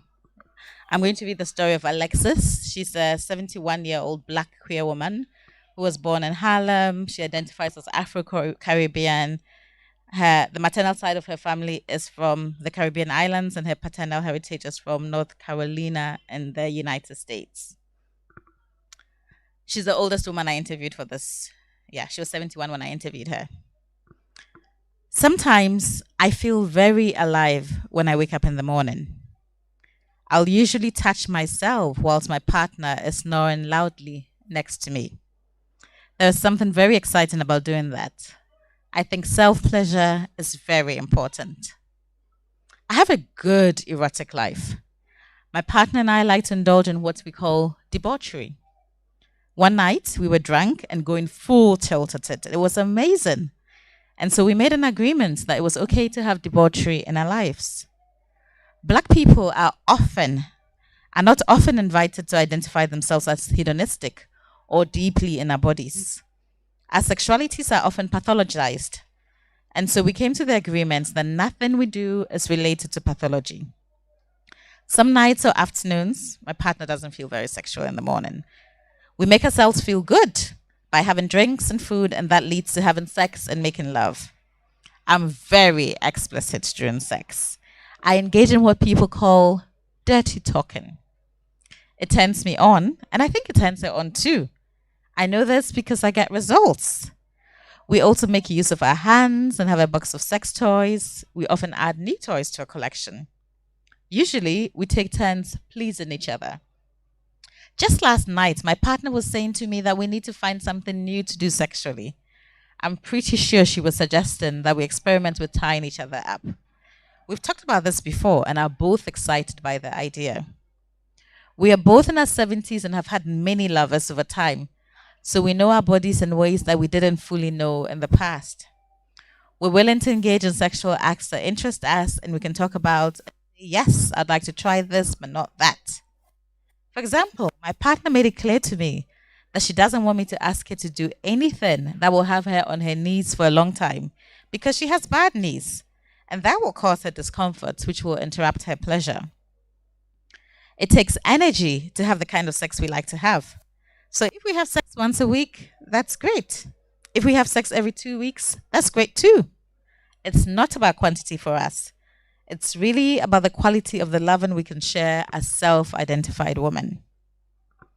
My erotic life has to do with intimacy in the bedroom, but it is also part of a larger reality, which has to do with living together, feeding each other, listening to, and talking to each other. What we do outside of the bedroom is also a part of our bodily experience. Often, we can be turned on just by talking to each other. We have been together for 4 years now. I was instantly attracted to her when we met. At the time, I had just come out of what I thought was a terrible relationship with another woman, and I was pretty much done. I wasn't trying to get with anyone else. I said to myself, I don't want to see another woman. I don't want to smell another woman. I don't want to touch another woman. And then I met the woman I am with now. A mutual friend had introduced us, thinking that we were intellectually compatible. I don't think she thought anything romantic would happen between us. At the time, I had a new book out, and my partner, who's also a writer, was meant to interview me for a publication she was connected with. That feature never happened.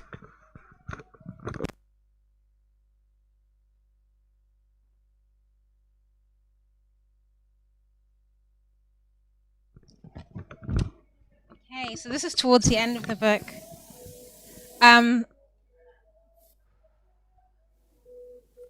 I returned home as she had always wanted, and yet there was no resonance in the things I knew. The leafy buildings in Cantonment and Airport residential area, the large trunked, shade-giving trees had been torn down and replaced by new anonymous condos. I walked the few old streets remaining past trees flecked with fuchsia. At the traffic light, a girl stood with headphones, tight pink lycra leggings holding in her fullness as she danced the music in her ears. She was full of joy, and the sight of her made me for a moment so happy. I wanted to stop and tell her I loved her, but we did not live in that kind of world. I walked down the dusty back roads until I reached a shack with wooden benches outside. There was a small TV inside with boys crammed onto the plastic chairs and on the floor. Some of them had their shoe shine equipment and barrels with goods to sell next to them. All over the walls of the shack there were posters of 2 black angels exorcising a white devil. A horned creature from Star Wars with a man draped in leopard skin brandishing a spear next to a priest holding a Bible. A bush-like tree behind 2 goat-headed creatures poking out the eyes of a bound man. Of another man being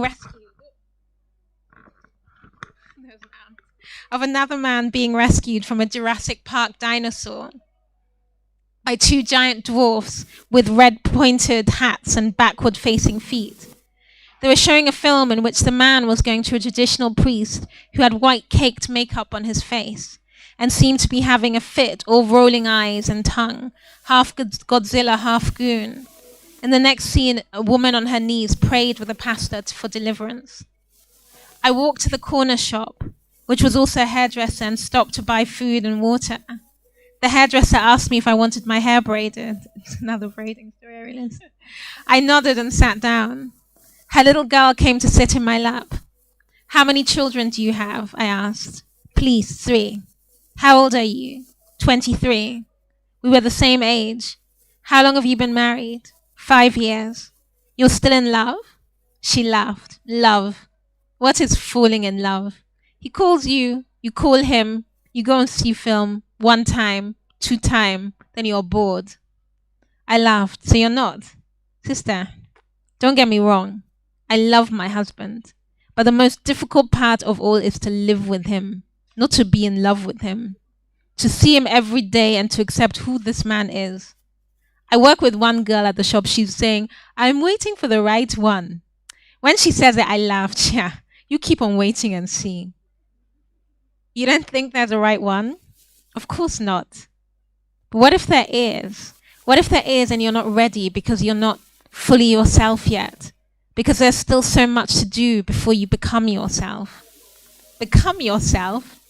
You people and your book learning, what are you now? I don't know. I feel like there's so much I have to see and learn and get rid of before I can give myself to someone else. Are you happy? Of course I'm happy. I have my husband, my children, my family. I go to church. I see my friends. Don't go wandering round looking for something you're not going to find, huh? I looked out into the courtyard. Her grandmother was outside asleep in her wheelchair. Her mother was hanging up clothes on the line. Her daughter crawled in a blanket on the ground. My mother occasionally used to sing the song, "Sometimes I Feel Like a Motherless Child," and when she did, it was full of pathos and mourning. I had learnt from her to be a woman, and now I was painfully giving birth to myself.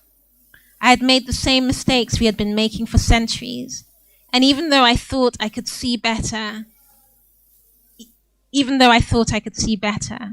and yet I knew the outcome would not be the same. I felt the beginnings of relief and release from centuries of obligation, from the fear of never doing, never being enough. Just like the girl in the pink lycra, before I was my mother's daughter, the seed of my ancestors, I was a child of the universe, and perhaps we did live in that kind of world. I thought of the cycles of belonging that bound us, that had written our paths even before we were born, of the wordless whispers that had been with me since birth. I thought of the stool house, a room within a room, in which stood the symbols of our past and our reincarnated future.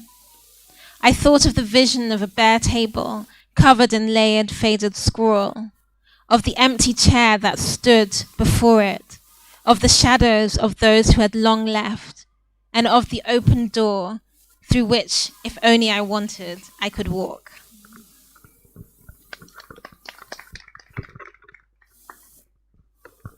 So I'm going to read a section from before Husseina was Victoria. The morning was humid, and Husseina's thin wrapper clung to her body as she sat in front of Baba Kaseko's house, watching a parade of women decked in frilly white blouses and thick full skirts dance and sing. A shy sun peeked over the houses of Bamboshi Street, as if just biding its time before unleashing its heat on the attendants of the procession. Husseina clapped despite herself. The music seeped into her bones. It was so beautiful. It reminded her of the caravans that arrived in her village, except this one contained only people dressed in shiny clothes and no animals. Also, these people weren't just passing through. They were here to be seen. They swayed left and right, pushing into a crowd that swelled further up the street they climbed. People had come out of their homes just as she had, and those with Ile Petesi, two-story houses, leant out of their upstairs windows to wave at the procession. The colors of the skirts were splendid. Bright silvers and gold, pinks and blues, a rainbow burst. Behind them, drummers rapped at the skins of their drums, producing the deepest music she'd ever heard. They seemed to be heading towards Campos Square, a place she'd passed by on her way to Agaru Market. Husseina wished she could follow the procession, but didn't want to get into trouble with Baba Kaseko, so she just sat and watched. What she would give to be able to dance like the girls, to be dressed in such colors, to be free. Drums pound, hollow out, boom again and to her. Their beat grows to a steady thrumming and fills her head. All her thoughts are one with the music of the drums, as if the drums are a voice calling out, "Come." Carried by the voice that is at once in her and about her, she floats the drum song as if on air.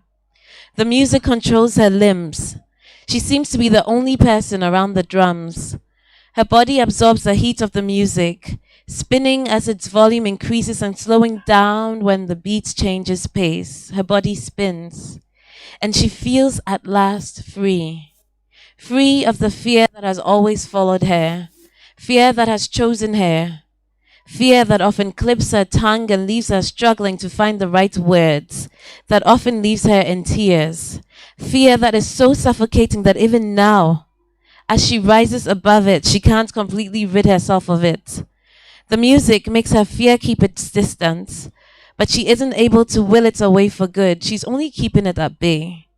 This fear has been her constant companion, but for the first time, she feels a small tear between herself and this thing that has ruled all the years she's known. She wants to leap up to the skies, finally armed with a way of ridding herself of it, even if only temporarily. The beat slows and she spins slower. Her chest grows its own raspy music. She breathes heavily and falls. And I'll stop here.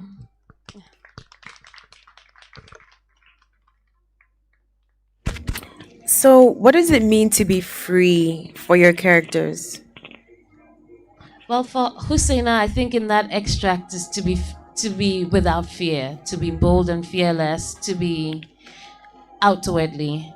And her sister Hassana, who is a more outgoing, extroverted person, for her it's connection, to find her sister, to have that space she can call home. So for each character is different, but for, I guess generally for all the characters, I think it's just all the characters I write, it's being able to be wholly themselves, whatever that means, like to be able to fully embrace whatever their destinies are. So it varies for each one, but for these two, it's that. I think for Maya, it is. I think there's so much about history and obligation in her life. This idea of, this family, this country, this space that she's been born into, and this path that she feels that she has to walk. It's, I think in the very first line of the book, she feels this purpose. And that purpose, in a way, constrains her. And so I think by the end of the book, she's gotten to a place where she's free of that obligation of what she feels that she was born to be. And she can almost, in a way, create herself. And she feels the freedom in that. I think that's her freedom. So for each of the themes in my book, I wrote a personal essay, and I'm just going to read the last paragraph because this was like my understanding of freedom, especially based on the conversations I had with different women. Freedom is not a destination that one arrives at and can choose to stay at forever and ever. Freedom is a constant state of being, an energy and states that we need to nurture and protect. Freedom is a safe home that one can return to over and over again. So we're going to have one more round of questions or contributions from the audience. If you have any question or contribution, you can raise your hand and the mic will be passed to you.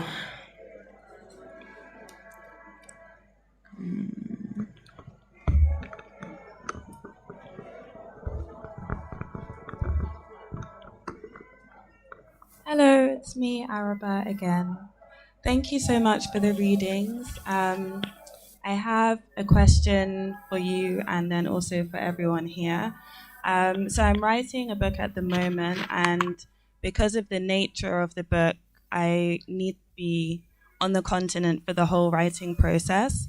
So first, I wanted to ask if you have any recommendations of residencies in Africa, because they seem to be very few and far between. And then secondly, thank you for the inspiration of finding a writing partner.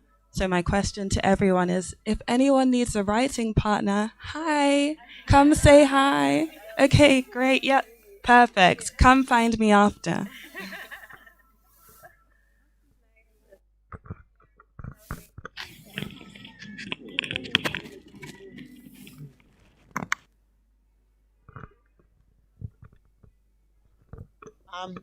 I have a question, not just for the authors, but for everybody. But before I do that, with your indulgence, I will give you a little anecdote. In high school, I was studying French, and the French ambassador and some diplomats came to visit our school.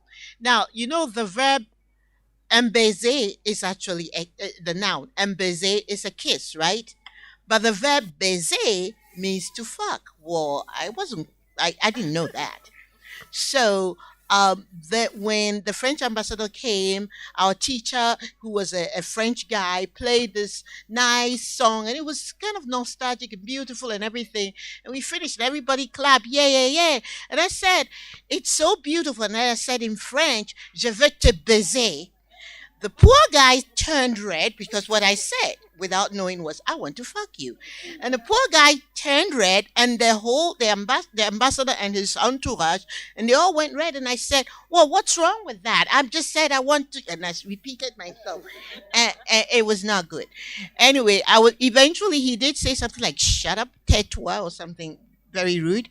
But because of that, later on, I had in my adult years, I had a Senegalese boyfriend. And there were words I wanted to stay in bed, and I couldn't say which was to use the verb baiser. And I was wondering if anybody had been in that situation where the words won't come because you have a hang up about the words.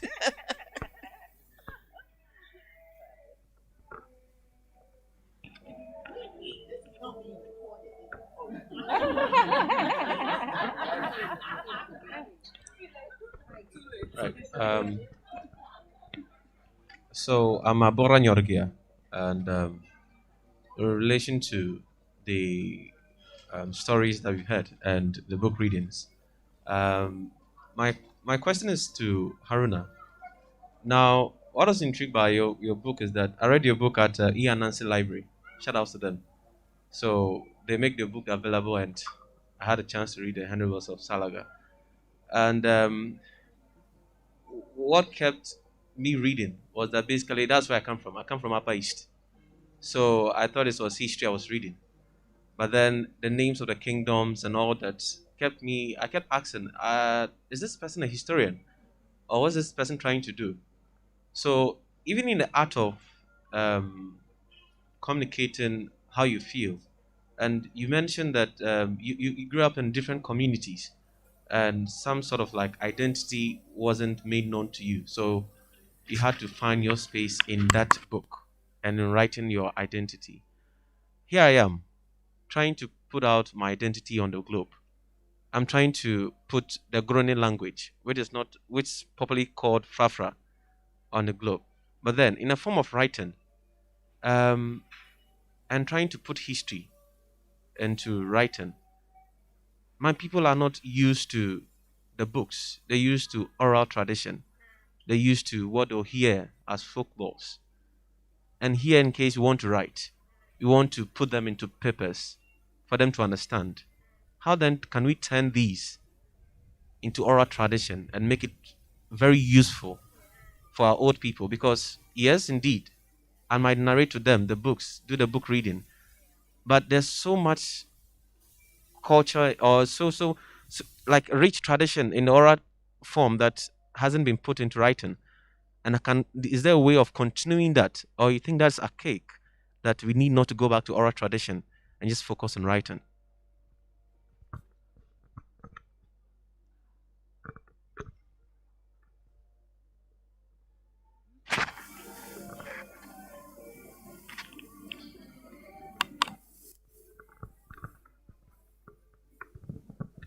Okay, I want to answer the question about writing residencies on the continent. I've done two. I mentioned Farafina earlier, which still happens. Also, FemWrite, the Ugandan Women's Association, they do a writing residency.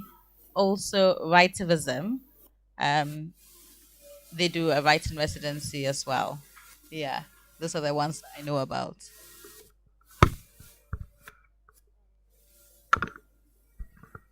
I think there's one based in Rwanda as well now. It just started this year. Who's Up? Yeah, by Who's Up Press. And the one I did in Brazil was run by a South African-based organization. Yeah, what are they called? I'm blanking out. Africa. Yeah, the Africa Center. So they place people all over the world, and they have residencies in South Africa with which they work. And to answer the question about my countryman, who it was a really wonderful question, Nana Darkoa actually you have a project, the Abna Kurantima project, where people interview older people about their stories. So I think if you can talk about that a bit, and then the work you're doing as well. So you have two people who are actually working in actively taking our stories and converting them from the oral form into the written form, and vice versa, I guess. So I'll pass it on to them because they are actually doing that work. About the residencies, I was actually going to also mention it was on Itaparica, right? Sakata, yeah. I didn't know. We both went to the same residency. I mean, it's Brazil, but Salvador is a kind of annex of Africa in a way. Like when I went into the ship port and I looked around, I was like, this is like home. So I definitely recommend. It's on an island in Brazil. I mean, you can't really get more. It's called Sakata, Sacatar. Definitely recommend that one. The other one that I did within Africa was at Raw Material Company, which is it's like an art center in Dakar, and I actually ended up staying there for a year. Huh? Okay. PU. So yeah, that was great as well. The residencies are not normally a year, but I ended up staying and editing on some books for them. So that was a really great one. I fell in love with. I actually didn't want to come home to Ghana. I fell in love deeply with Senegal. She's still there. She has the life that I'd like to have in Pontpellier. In terms of what you were saying, sorry, in terms of what you were saying about the oral history and is it archaic? No, 100% not. I think that like you were saying, there's so much wealth in our oral histories. I myself, I'm obsessed with the Ayan, the drum poetry from my hometown. I've been documenting it for years and also finding ways of translating it into film form, into other forms. So I think, and also in terms of our own practice, obviously our kind of the generation above us, the Atukwe Okes, etc., used oral history very much in their oral performances.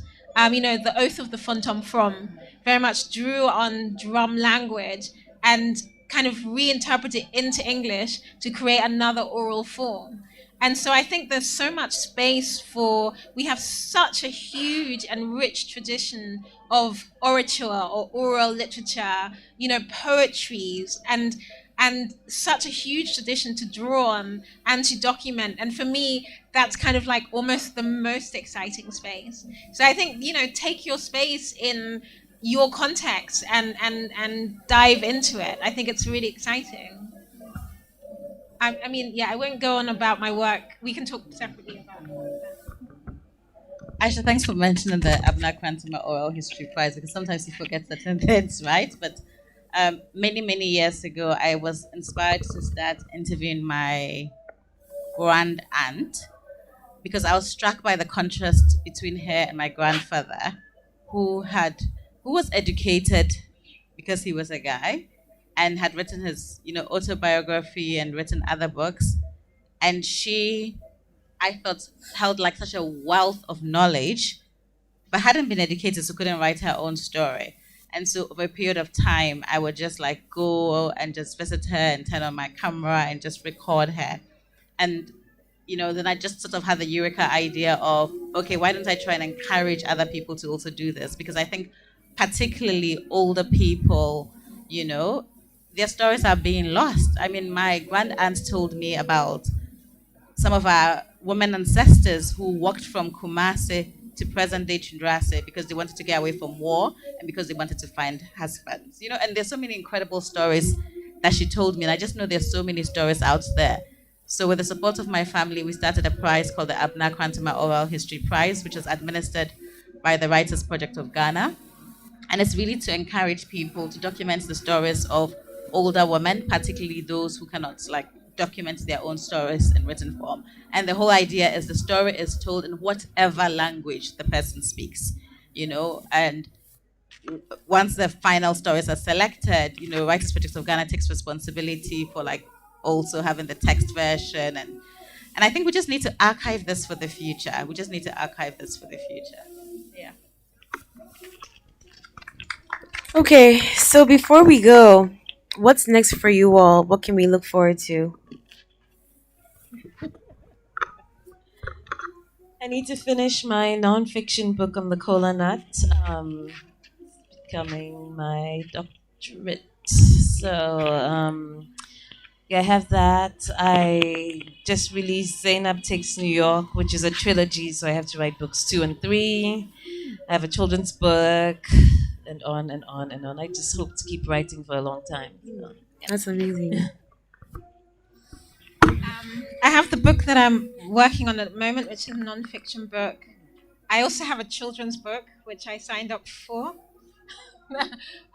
And then a historical novel. So when I first started writing The Godchild, it was actually 500 pages long, and I cut it in half because there was a historical section in it that I wanted to delve deeper in, so I kept it.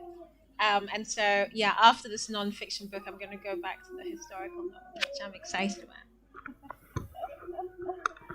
Wow. Well, like more immediately, there's a US edition of this book coming out, and it's slightly different, not radically from this version. So I'm still working on that. I also want to write a children's book. Yeah. I want to write a little book for feminist children. And then I'm also germinating my next book idea, which is going to be, I guess, it'll have elements of memoir in it.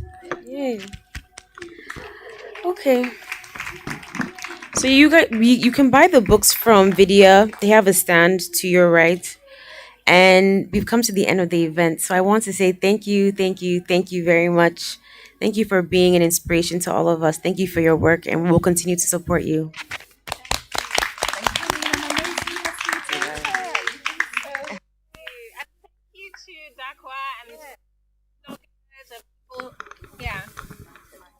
Thank you to Darkowaa and to book bloggers who, keep the narratives around our books alive and translate those to other people. And I really, really, really want to thank Martin. I mean, anyone that writes knows how important Martin, the Writers Project of Ghana, his team, Elizabeth, how they literally keep literature alive in this country. So thank you, Martin. Thank you to Vidya Bookshop for carrying our books, for making them available in this country. It takes an ecosystem. So thank you. And thank you to you guys for reading the book. Studio 189, Abrima! Woohoo!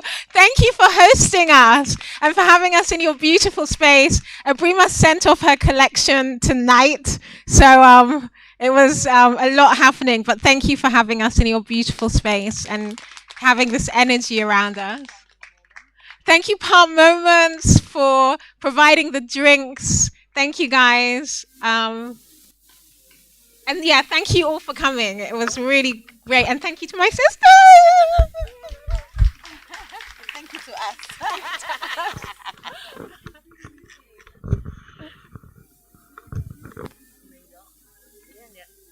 Please stay, chill, get a drink.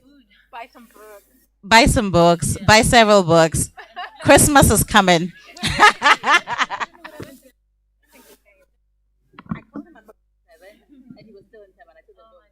Because I was like, by the time you get here, you. Is that going to be